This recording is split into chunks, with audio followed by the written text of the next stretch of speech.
Сәлем достар, бүгін біз сіздермен бірге өзекті тақырыпты талқылайтын боламыз. Ол тәліптер туралы болмақ, яғни талибан. Тәліптер деген кімдер және олар қайдан шыққаны туралы айтатын боламыз.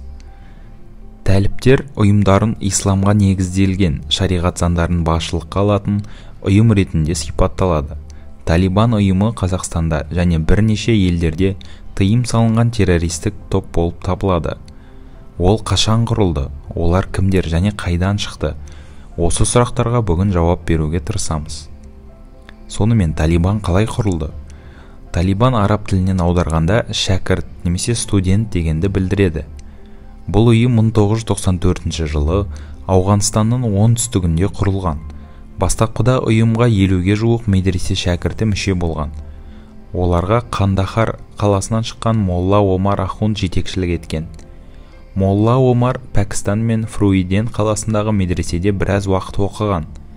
Тәліптер ұйымдарын исламға негізделген шариғат заңдарын басшылыққа алатын ұйым ретінде сипатталады.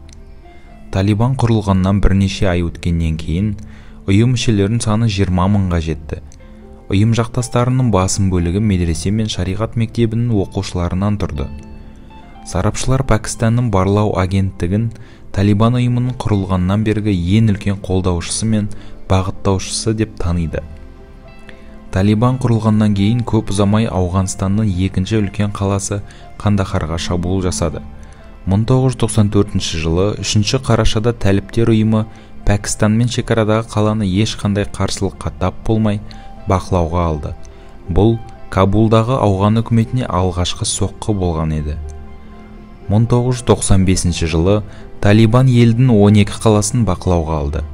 Ұйым бастапқыда сыбайлас жемқорлық пен парақорлыққа қарсы күрес жүргізген. Бұл оларға танымалдылық әкеле бастады. Олар жаулап алған қалалардағы заңсыздық жойылып, қауіпсіздік орнатыла бастады.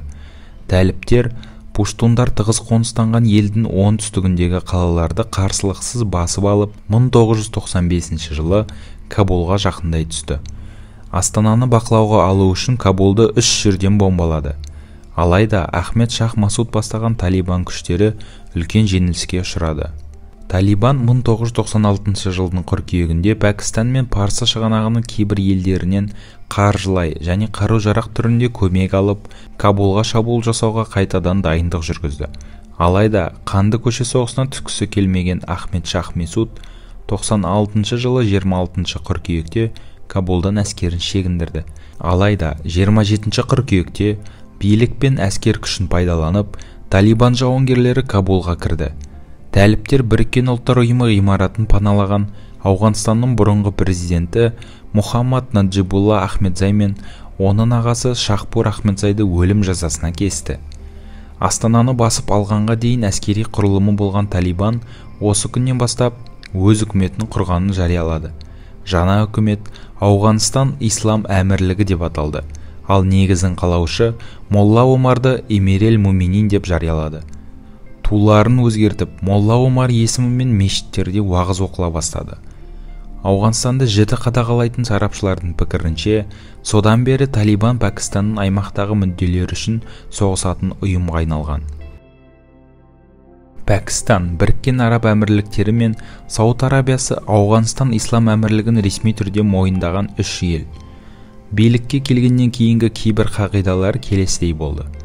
О баста салыстырмалы түрде ережелері жұмсақ көрінген ұйым Кабулды алғаннан кейін өте қатаң ережелерді қолдана бастады.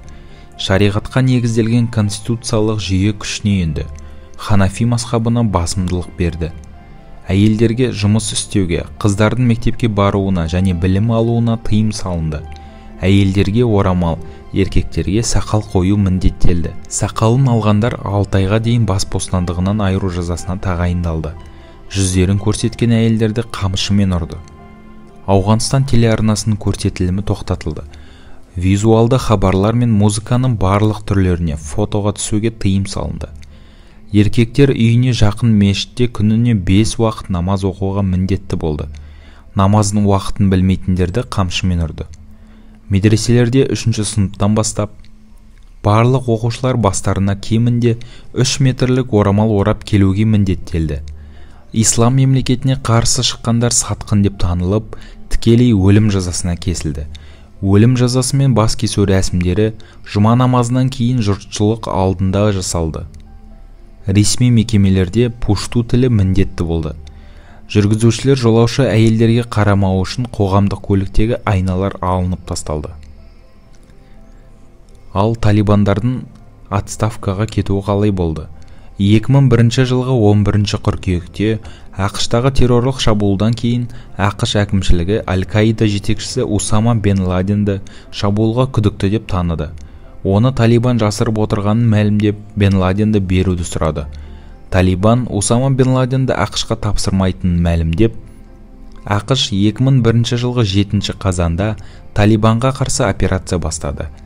Тәліптер аз уақыт ішінде өзіне тиесілі барлық қалалардан айырылып, Қандахарға шегінді. Артынша ол жерден де айырылып, тауға шегінуге мәжбүр болды. 2002 жылдан кейін бұл ұйым ақш пен батыс қолдайтын Кабул үкіметіне қарсы партизандық күрес жүргізді. Ал талибандар Ауғанстарды қалай қайтадан басып алды? 2020 жылғы ақпанда ақш пен Талибан қозғалысы бейбіт келісімге келіп, оған сай ақш Ауғанстаннан әскерін шығаратын болып келісті. Ал тәліптер Ауғанстандағы өз кезегінде шетелдік күштерге шабуыл жасамауға уәде берген. Бірақ Ауғанстанның қауіпсіздігіне байланысты еш міндеттеме алмаған.